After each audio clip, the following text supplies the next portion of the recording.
Hi hello నమస్తే welcome to Vikram TV. రాష్ట్రంలో కాంగ్రెస్ ప్రభుత్వం పాలనలో ఫెయిల్ అయ్యిందని మాజీ మంత్రి బీఆర్ఎస్ వర్కింగ్ ప్రెసిడెంట్ కేటీఆర్ అన్నారు. ఎన్నికల హామీల్లో ఇచ్చిన 6 గ్యారంటీలను కాంగ్రెస్ సర్కార్ నిలబెట్టుకోలేదని, రైతు రుణమాఫీ కోసం పూర్తిగా చేయలేదని ఆయన మండిపడ్డారు. కాంగ్రెస్ సర్కార్ ఇచ్చిన హామీలు నెరవేర్చే వరకు అసలు విడిచిపెట్టేది లేదని కేటీఆర్ మరోసారి స్పష్టం చేశారు. రైతు రుణమాఫీపై కాంగ్రెస్ ప్రభుత్వ పరిపాలన వైఫల్యాన్ని అంగీకరించడానికి ఇంకెంతమంది రైతులు చావాలని ఆయన ప్రశ్నించారు. రాష్ట్రంలో భారీ వర్షాలు, వరదల కారణంగా మరణించిన వారి సంఖ్య విషయంలో తెలంగాణ ప్రభుత్వం ఎందుకు మౌనంగా ఉంది? ఈ విషయంలో ముఖ్యమంత్రి సహా ప్రభుత్వ పెద్దలు ఎవరు కూడా ఒక్క మాట కూడా ఎందుకు మాట్లాడడం లేదు అని బీఆర్ఎస్ వర్కింగ్ ప్రెసిడెంట్ కేటీఆర్ ప్రశ్నించారు. వరదల కారణంగా మరణించిన 31 మంది వివరాలను బీఆర్ఎస్ పార్టీ ప్రభుత్వం ముందు పెట్టిందని తెలిపారు.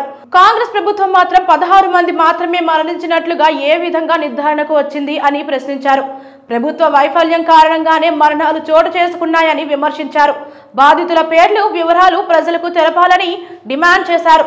తప్పుడు లెక్కలు చెబుతూ కాంగ్రెస్ ప్రభుత్వం తెలంగాణ ప్రజలను అపహాస్యం చేస్తుందని ఆగ్రహం వ్యక్తం చేశారు.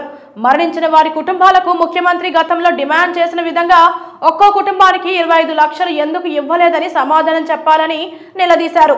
మేడ్చల్లో దుబ్బాక రైతు సురేందర్ రెడ్డి ఆత్మహత్య తన హృదయాన్ని కాల్చివేసిందని, ఇలాంటి బాధలు రావద్దనే ప్రత్యేక తెలంగాణ కోసం పోరాటం చేశామన్నారు.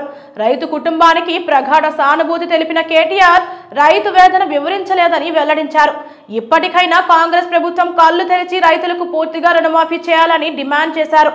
ఇదిలా ఉంటే రుణమాఫీ అసంపూర్తిగా చేసిన కాంగ్రెస్, రుణమాఫీ జరగని రైతులకి రేవంత్ ప్రభుత్వం అన్యాయం చేస్తుందని ఎద్దేవా చేశారు.